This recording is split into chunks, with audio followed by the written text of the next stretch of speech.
It's time for episode 4 of my review of episode 4 of The Promised Neverland. So, starts off pretty hot. Starts off with the fucking main baddie, the main evil mom, confronting the secondary evil mom, and basically the first evil mom assumes that the second one is trying to fuck her over, and just blatantly basically says that, and gets up in her face. Mind you, like, the, original evil mom is like a good foot shorter than secondary evil mom. But she's literally like flustered, and then she goes off. She has this doll, and the secondary evil mom, and she has this doll, and I think at the end of the last episode I said she was talking to it and dancing around with it. She just rips its fucking head off. Then it is... Let's fucking just scroll through the episode, because I have it open. Let's see. Your insurance. She gets all pissy. Smash cuts to kids outside doing laundry. She basically is like the black one, the black evil mom. Kind of is like, I'm gonna get her and I'll become mom. And so yeah, all talking about different formations of running, so they can, because instead of just everybody running independently, they're gonna do groups of people, so that way it's easier for everybody to get away when they break free. And Ray's like, I'll tell you these 100 types of formation patterns so you can remember them and, memorize them and, burn them into your memory. They then practice them. Ray, Emma, and Norman all kind of like, we need to tell more people. So let's tell Gilda and let's tell Dawn, who are two of the older kids. Dawn's like, at first thinks it's a joke, then it settles in. Norman kind of fibs about Connie and all the other kids that went away, saying they were shipped alive when they were shipped dead because they're food.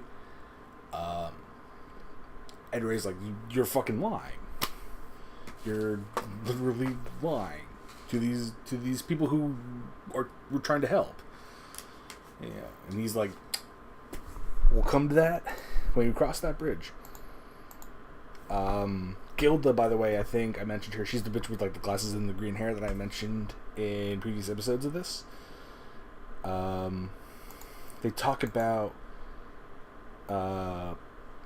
breaking the tracking devices that they have surmises in their ears, or like on the back of the ears. Ray's like, I could do it in probably 10 days. Norman's like, we'll do it in 10 days. They're like, we'll do our escape plan in 10 days then. Everybody else freaks out. Like, Ray's like, what do you mean? Yeah, so they talk to Dawn and Gilda. Vince's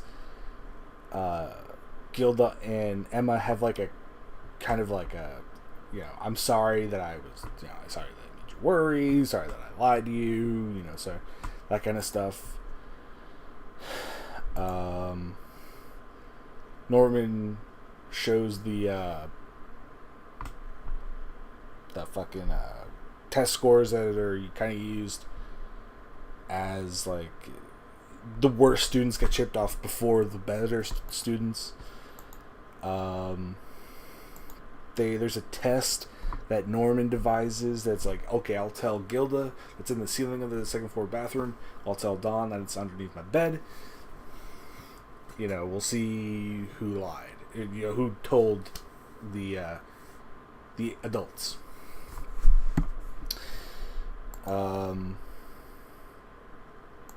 They have Gilda and Emma have this nice moment.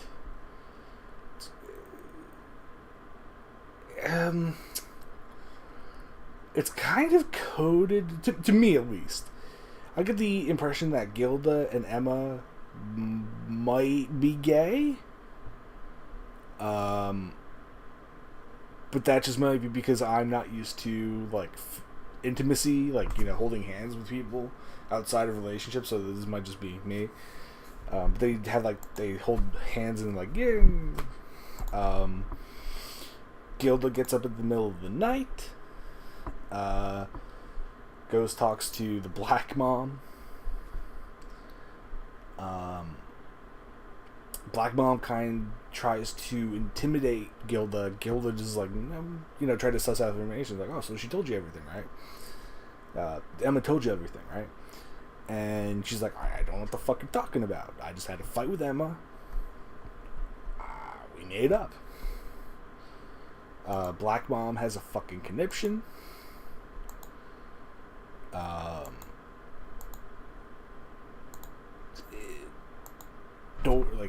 A note gets slipped underneath the door of white mom. I don't know what the fucking name is. It's like mama and then like some other it's like sister or whatever the fuck. But one's white, one's black. That's black one does kind of have like caricature-y lips, but that's kind of just Japan. So someone, it's not. I like how they framed this because like no gets slipped underneath the door of white mama, but the way they frame the scene, it's because Gilda's standing outside of a door. Then it cuts to underneath the thing. It's like, oh, it's Gilda, but it wasn't, because it wasn't Gilda's. She didn't give, like, it wasn't her test position. Emma is like overhearing all of this. She freaks out. It says Black Mom is like, if you think Emma has lied to you, come back to me. They hug. Cuts to them doing laundry. Basically, they're like, oh, Don and Gilda are like, oh, they witnessed the kids playing hide and go seek. And it's like, oh, this is for when we escape.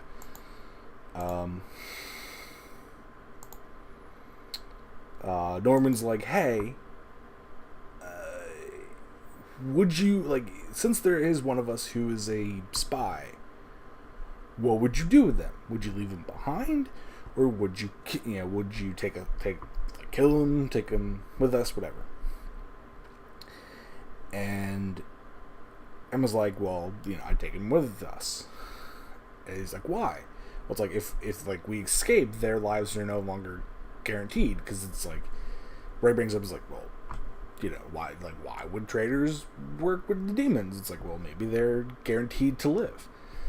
That's the whole thing.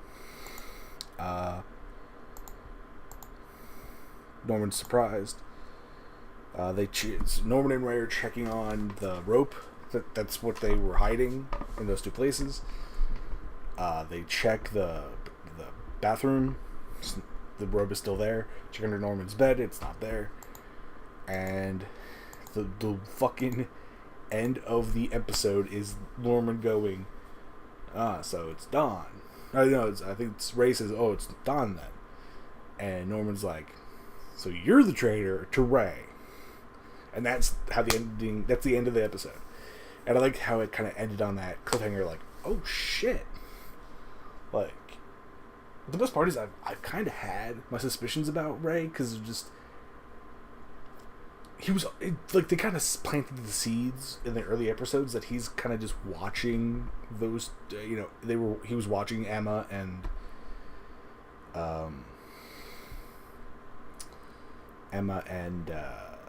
Norman. He was always watching them before Gilda started to watch them and notice things. And yeah, but this might just be a red herring. I don't know. I guess I'll find out in episode 5 when this shit is continued. When this conversation is continued. That's all. I really like the episode. I really like the series. The series it's got that good kind of tension. It's like it's kind of like it's revealing stuff like, oh, that's interesting.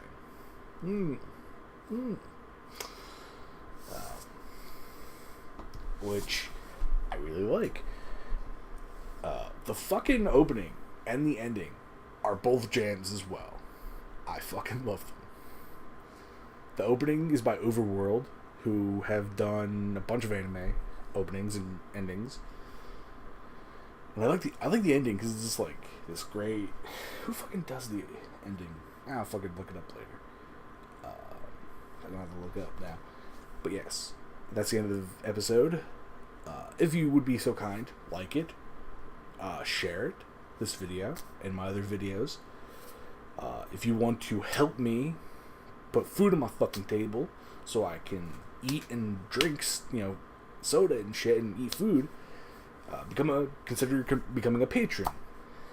It's patreon.com/RezenatorZen. If you don't want to become a patron and you just want to do a one-off donation, that's cash.me. That can be made at cash.me/money symbol, American money symbol, not like the pound symbol or the euro symbol, but, money sign. The S with the 2 lines through. RezenatorZen. And, you can, if you want a one-off donation, you can, give me a topic that, depending on how much money you give me, you can basically force me to do anything. With the Patreon thing,